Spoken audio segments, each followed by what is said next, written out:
एक चीज़ जो कि ये फ़िनटेक इन्फ्लुएंसर्स और तुम्हारे आस-पास की सोसाइटी तुम्हें कभी नहीं बताएगी। अगर तुम रिलेट कर सकते हो तो कमेंट सेक्शन में ज़रूर बताना। इनमें से कुछ लाइन्स तो तुमने सुनी ही होगी। अपनी इनकम का 10% हर महीने सेव करो, चाहे जो कुछ भी हो जाए। स्टॉक मार्केट और म्यूचुअल फंड्स में इन्वेस्ट करो ताकि कंपाउंड इंटरेस्ट से तुम्हारी वेल्थ ग्रो हो। एकदम फ्रूगल हो जाओ, मतलब अपने सारे एक्सपेंसेस कट कर दो। बाहर अच्छे रेस्टोरेंट्स पर जाना बंद कर दो, अच्छे वेकेशंस पे लेना बंद कर दो, अच्छा खाना खाना बंद कर दो, अच्छी गाड़ी चलाना बंद कर दो और लिव बिलो योर मीन्स। अपने प्रेजेंट को सैक्रिफाइस कर दो ताकि कल जाकर तुम्हें एक बहुत ही अच्छा फाइनेंशियल फ्यूचर मिल सके। चाहे आपकी कम सैलरी भी क्यों ना हो, आप फिर भी अमीर बन सकते हो। इनमें से अगर तुमने एक भी चीज सुनी है ना तो कमेंट सेक्शन में जरूर बताना, क्योंकि ये सारी चीजें बिल्कुल गलत हैं और बिल्कुल बकवास है जो तुम्हारे दिमाग में ये डाल रहे हैं। तो चलो आज मैं इन सारे फिनटेक इन्फ्लुएंसर्स की तुम्हें सच्चाई बताता हूँ। सबसे पहले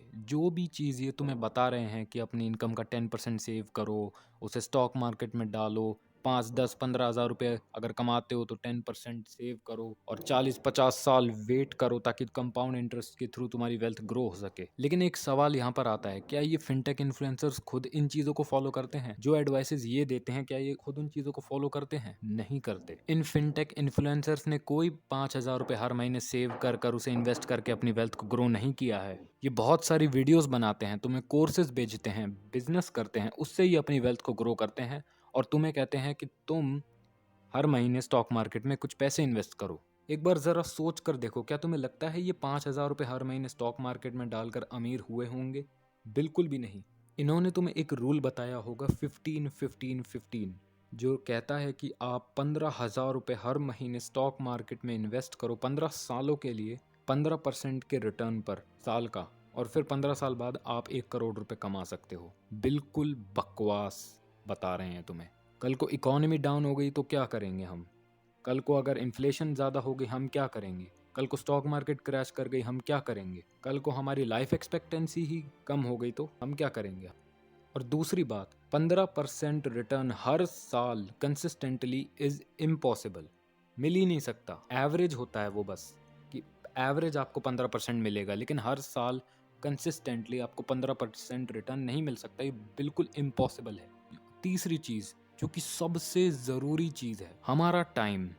तुम सोचो, क्या तुम सच में 15 साल देना चाहते हो 1 करोड़ रुपए के लिए? 15 साल के आगे 1 करोड़ की वैल्यू क्या है, तुम खुद एक बार अपने आप से पूछ कर देखो। पहली बात तो वो 1 करोड़ रुपया गारंटीड नहीं है, और अगर तुम्हें मिल भी जाता है, चलो मान लेते हैं कि इन्फ्लेशन को भी हम नहीं काउंट करते, हम मान भी लेते तुम 15 साल और अच्छे से जी पाओगे।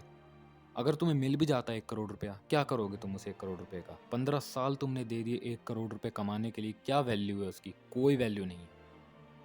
ये कंपाउंड इंटरेस्ट के बारे में बताते हैं कि 30, 40, 50 साल वेट करो ताकि तुम्हारी बहुत अच्छी वेल्थ बन सके। जैसे इनको लगता है कि हम 30, 40, 50 साल बाद बूढ़े नहीं होंगे। जैसे इनको लगता है कभी स्टॉक मार्केट क्रैश करेगी ही नहीं। जैसे इनको लगता है इन्फ्लेशन कभी बढ़ेगी ही नहीं। ये खुद इन स्ट्रैटेजीज को फॉलो नहीं कर रहे, ये सिर्फ तुम्हें बता रहे हैं ताकि यूट्यूब से अच्छी इनकम कमा सकें। अपने बिजनेस कर रहे हैं, ये तुम्हें कोर्सेज बेच रहे हैं, उससे ये अपना ज़्यादा पैसा कमाते हैं और बहुत सारा पैसा कमाते हैं ये, और फिर स्टॉक मार्केट में इन्वेस्ट करते हैं लाखों करोड़ों। लेकिन तुम क्या इन्वेस्ट कर रहे हो? 5 हज़ार, 10 हज़ार। इससे क्या वेल्थ बना लोगे तुम?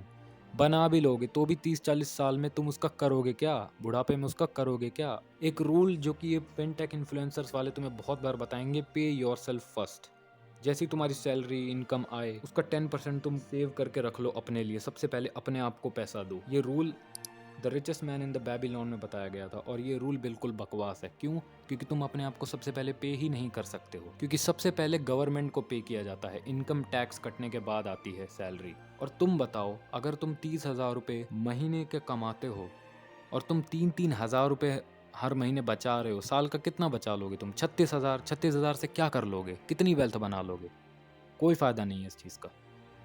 पैसों से भी ज़्यादा ज़रूरी तुम्हारा टाइम है, और तुम कह रहे हो कि मैं 30-40 साल देने वाला हूँ ताकि मैं 1-2 करोड़ रुपए कमा सकता हूँ। क्या वैल्यू है उसमें यार? कुछ वैल्यू नहीं है। मत सुनो इन सारे फिनटेक इन्फ्लुएंसर्स की। अपनी अर्निंग्स, अपनी इनकम पर फोकस करो। बिजनेस बनाओ, अपनी इनकम को एक्सप्लोर करो। इन घटिया फालतू स्ट्रैटेजीज को फॉलो मत करो। इन फिनटेक इन्फ्लुएंसर्स ने खुद ये सब नहीं किया है। एक लास्ट चीज़ जो कि मैं बताना चाहूँगा, जो ये फिनटेक इन्फ्लुएंसर्स तुम्हें बताते हैं fire strategy, financial independence and retire early, इससे बकवास स्ट्रैटेजी कुछ भी नहीं है भाई। मतलब मैं तुम्हें बताता हूँ, ये कहते हैं अगर तुम 25 साल के हो और तुम एक जॉब कर रहे हो तो अपनी इनकम का कुछ परसेंट सेव करो, उसे स्टॉक मार्केट में इन्वेस्ट करो, ऐसा कंसिस्टेंटली 15, 20, 25, 30 न जाने कितने सालों तक करते जाओ और फिर तुम रिटायर हो सकते हो। वाह भाई वाह, मतलब कुछ भी।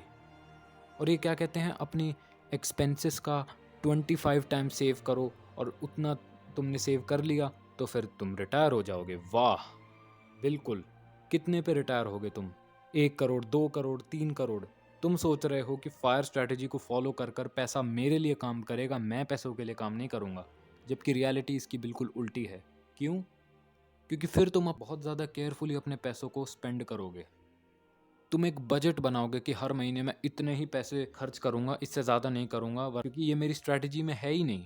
मैं हर महीने 40,000 ही खर्च करूँगा, मैंने 50,000 खर्च कर दिए तो मेरी स्ट्रैटेजी बिल्कुल बेकार हो जाएगी और फिर मैं रिटायर नहीं हो पाऊँगा। तुम सोच कर देखो, ये फाइनेंशियल फ्रीडम है भी क्या? ये बिल्कुल फाइनेंशियल फ्रीडम नहीं है। अगर तुम्हारी स्ट्रैटेजी के अकॉर्डिंग तुम हर महीने सिर्फ 30,000 ही खर्च कर सकते हो तो ये फाइनेंशियल फ्रीडम है ही नहीं, ये तो सिर्फ टाइम की फ्रीडम है। अगर तुम फायर स्ट्रैटेजी को फॉलो करते हो तो क्या तुम बिना पैसों के बारे में सोचते हुए खर्चा कर सकते हो? बिल्कुल अपनी अय्याशी के लिए, अपने फन के लिए, लग्जरी के लिए। क्या तुम्हें फ़र्क पड़ेगा कि तुम हर महीने का 1 लाख, 2 लाख, 10 लाख भी खर्च कर रहे हो? क्या तुम्हें फ़र्क पड़ेगा अगर तुम इस फायर स्ट्रैटेजी को फॉलो करते हो? बिल्कुल पड़ेगा। ये फाइनेंशियल फ्रीडम नहीं है। फाइनेंशियल फ्रीडम तो वो होती है जिसमें हम बिल्कुल सोच नहीं रहे हैं कोई भी चीज़ खरीदने से पहले। लेकिन फायर स्ट्रैटेजी क्या कहती है कि सिर्फ अपने एक्सपेंसेस का 25 टाइम्स सेव करो। जैसे हमारे एक्सपेंसेस तो कभी बढ़ेंगे ही नहीं, जैसे कल को महंगाई तो बढ़ेगी ही नहीं। वाह भाई, कुछ भी। जैसे स्टॉक मार्केट में कल को कम रिटर्न मिलेगा ही नहीं। ये फाइनेंशियल फ्रीडम नहीं है। पैसा तुम्हारे लिए काम नहीं कर रहा है अब भी रिटायर होने के बाद, तुम पैसों के लिए काम कर रहे हो। क्यों? क्योंकि तुम अपनी मर्जी से पैसे नहीं उड़ा सकते, तुम्हें हर वक्त बजट बनाना पड़ता है, तुम्हें हर वक्त सोचना पड़ेगा कि यार मैं ये चीज़ खरीदूं या ना खरीदूं, खरीदूं या ना खरीदूं। बहुत ही केयरफुली अपने एक्सपेंसेस करने पड़ेंगे तुम्हें, बहुत ज़्यादा फाइनेंशियल डिसिप्लिन बनाना पड़ेगा। क्या पैसा तुम्हारे लिए काम कर भी रहा है? सोच कर देखो। या तुम पैसों के स्लेव हो या पैसा तुम्हारा स्लेव है? आखिर में मैं बस एक बुक की रिकमेंडेशन देना चाहूँगा, जो कि मैंने उस बुक को पढ़कर ये वीडियो बनाई है। वो है द मिलियनेयर, फास्ट लेन और अनस्क्रिप्टेड। इन 2 बुक्स को अगर आप पढ़ोगे तो आपको पता चलेगा कि अमीर एक्चुअली में अमीर कैसे बनता है। इन सारी घटिया स्ट्रैटेजीज को फॉलो करके तो नहीं बनता। तो अगर आप उसके बारे में जानना चाहते हो तो कमेंट सेक्शन में ज़रूर बताएं, फिर अगली वीडियो उसी पर होगी।